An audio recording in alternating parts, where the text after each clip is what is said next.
First of all, Tom, England are European champions for the first time. How does that feel? Feels amazing. I still don't think it's kind of 100% settled in. We've kind of been on that mission for 3 years with the COVID break and everything like that. So watching that final whistle go and being up on the scoreboard was a fantastic feeling. I can't stop smiling even just thinking about it now. And the final, it was a tough match. It was against a really good opponent in Germany, but England were ahead for large parts of the game. When did you first start to think that the trophy could actually be England's? It's a good question. I think we were all incredibly focused in the game. Generally speaking, I think people did a good job of not, thinking too far ahead or expecting things to go our way or taking things for granted. For me personally, I think I got the last time I got on the floor was probably with about a minute and a half left. We were up by 3 goals, I think. I probably didn't realize that it was as close to the end as that. And when I got off after that shift and looked at the clock, and then there was a couple of kind of timeouts and things like that happening shortly after, I just knew we'd done it. It was a really strange feeling to leave with a perfect record and win by a few goals in the final in front of that very noisy crowd. It was it was really something. Yeah, you mentioned the crowd. There was quite a few fans that had travelled over to Hanover, and they were in pretty good voice throughout the tournament. They took it up a notch in the final. What was it like having such a big crowd cheering you on? What difference did it make?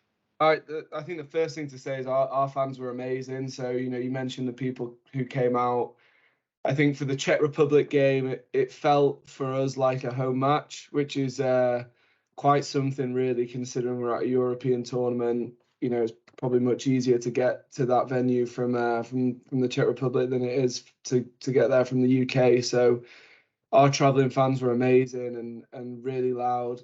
I think the final was slightly different with it being in Germany. They did an incredible job of filling the rink there, and it definitely felt loud. Felt very loud when the teams were coming out, and they were so excited about their German team. Our fans did their best to keep up, but I think there's a few less of them.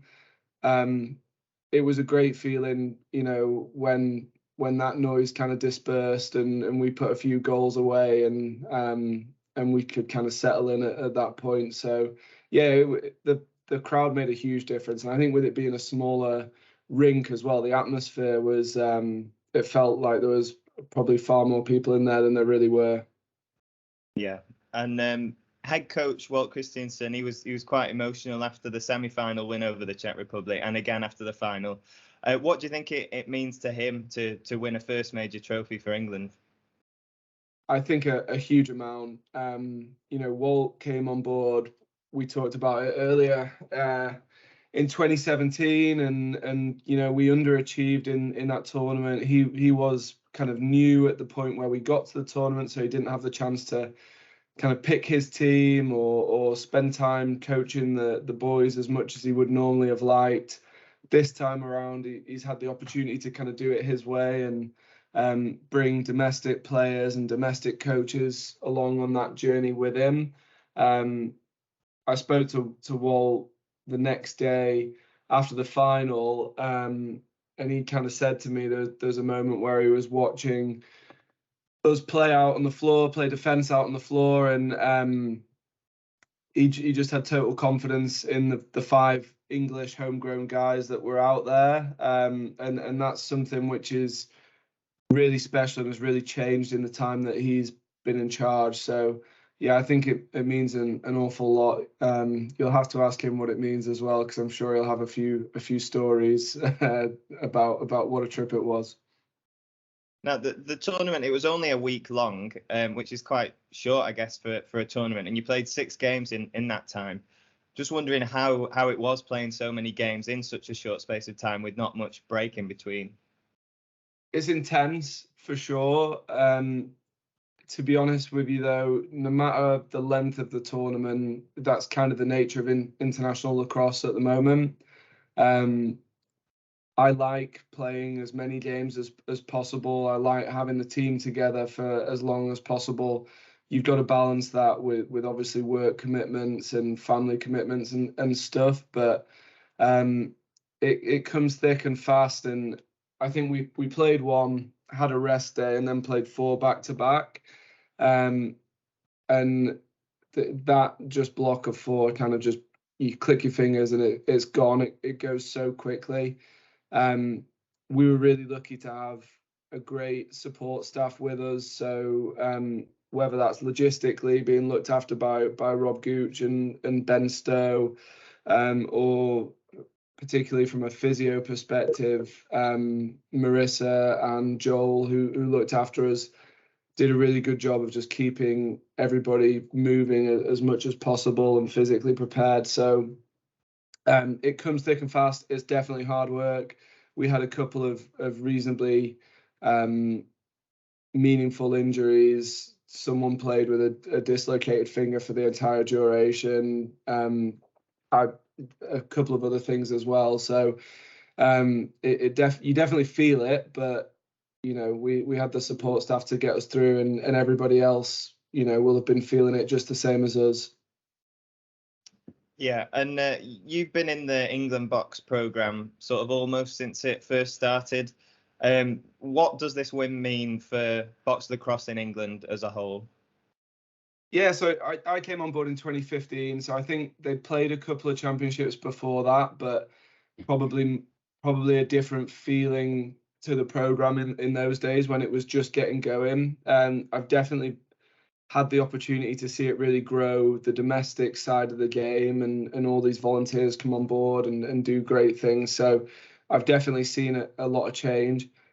I really hope that what we can get out of this win is, you know, young lacrosse players in the UK to take advantage of the knowledge base that we have around box and take advantage of the opportunity to play. And I hope that we can create more opportunities to play with the help of maybe, you know, parents of some of those juniors or whatever it might be in terms of creating more volunteers. But if you know, if that gold medal results in one step along the path to getting more juniors and you know, women's box lacrosse and all this other stuff going, then that's fantastic. That's kind of more important than the memories that the team got to make, because that's just it's a small group of us, but we want everybody in the UK to get the opportunity to play box lacrosse. And just finally, what's next for this England box team, and what's next for box lacrosse in England in general? Definitely a rest for a little bit. So the kind of messages have been going back and forth amongst the team, and I think everybody's happy to get back to kind of their loved ones and their dogs, and maybe less happy to get back to their jobs, but that's taken a bit of concentration now for sure. We've got a couple of development events coming up, so I would really encourage people to get involved with, I think Rob Gooch is calling it Box Fest, that's going on down south in Oxford during September. So that'll be an opportunity for people to play. Something that's really close to my heart is the North versus South series. So I will begin talking to Andy Downing from the North side up and those of us who are down south about trying to get another series of 3 games played between those 2 teams. I think the South won it the first time, which I'm very pleased about, but looking at the makeup of that squad and how well everybody played, that I think it's going to be tough to win that again.